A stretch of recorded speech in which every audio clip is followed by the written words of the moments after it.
I don't really know how to make this video, apart from saying it finally happened. I bought a four-wheel drive.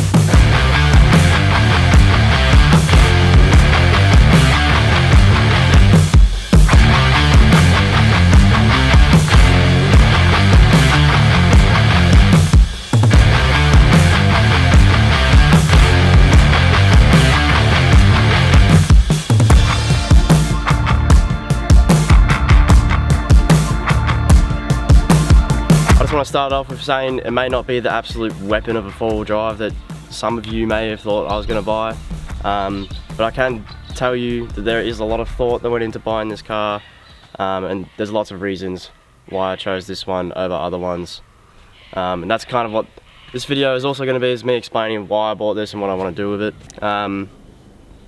Yeah, this is it. Pretty much it's a 2000 Toyota Land Cruiser Troop Carrier, so it's the 78 series, so it's got the coil front end, but really apart from that, not much changes across all of the cars. A few little things here and there, but they're all pretty similar. It's got the 1HZ under the bonnet. Obviously I would prefer the 1HD FTE, but it's out of my price range. But obviously it's not going to stay as it is, it's going to be modified. That bull bar is going to be taken off it. We've put in a new one because I really don't like that one. I'm pretty sure that its design is just to kill kangaroos, and that is it. But overall it is pretty stock, not much has really been touched in it. A few things that we're trying to figure out about the car, like just the wiring side of things, because obviously the person who last had it didn't really care too much about wiring, so it's kind of all over the joint.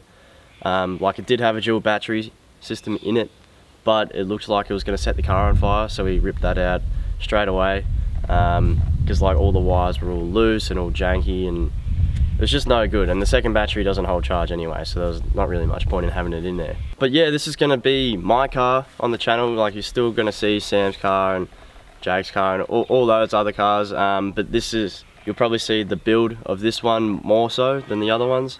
We're going to try and make more videos of Sam's car along the way, but his is already pretty set up, so this is probably a good one for the channel to look at, because it's going to be basically stock, and then we're going to build it up throughout, and we're going to try and do a few different things with it. Basically the idea of this car is it's more of a camping touring setup, but with four-wheel driving still in mind. Like it's not going to be going out doing the hardcore tracks that Sam does. It's not going to be doing those sort of things. It's going to be going out on the trips, being the camera car kind of thing. That doesn't mean that the content's going to change in this channel. It's going to be the same. Like Sam's still going to be in it. He is part of this channel, so don't worry, that's not going anywhere. All the hardcore four-wheel driving and that stuff, that's not going anywhere. But this build is now going to be on the channel, and hopefully more trips in the future. But yeah, that's pretty much why I bought this car, because I want to be able to go away for long periods of time and be able to take all my stuff with me, and I want to be able to work on the road. So if you don't know, I do like freelance videography work and photography. So if I'm on the road and then I need to edit a video, I've tried editing in like camping chairs and that kind of stuff. It's just extremely uncomfortable and it just doesn't really work. And originally I did want a ute. I did want a ute originally, and then I was thinking like practically, because this is going to be my daily driver, if I had to go on a shoot and bring all my camera gear, like absolutely everything, where would it go in a ute? Because you can't just throw it in a tray.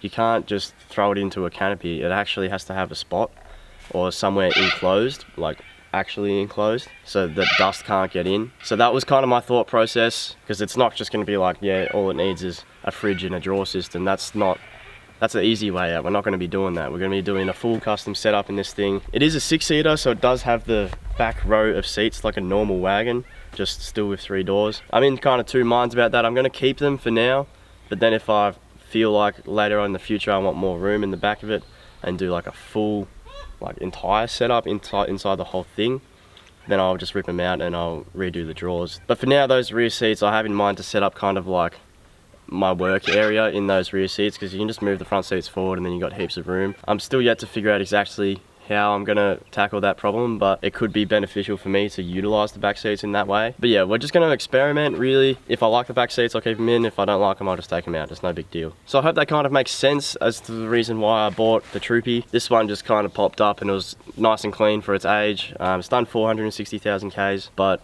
you know, it's a Land Cruiser. It just, Ks don't matter to an extent. This one runs super healthy. It doesn't blow any smoke at all. For a 1HZ, I suppose it has power. But you know, you're not trying to set land speed records out in the bush. I'm sure down the line, at some point, the engine might have to be changed up a bit, but for now, this is just how it's going to live. But yeah, I'm going to be hitting up my friends at Razzler in a few weeks. We might be making up a new rear bar for this thing because it still has the stock one. It's pretty beat up. It's pretty yuck. But once that's out, that'll look heaps better. And then I'm probably going to head down to Treadworks as well to get these bloody wheels sorted. It's come with Bighorns on it. We think they're 32s. It's hard to tell, it didn't say.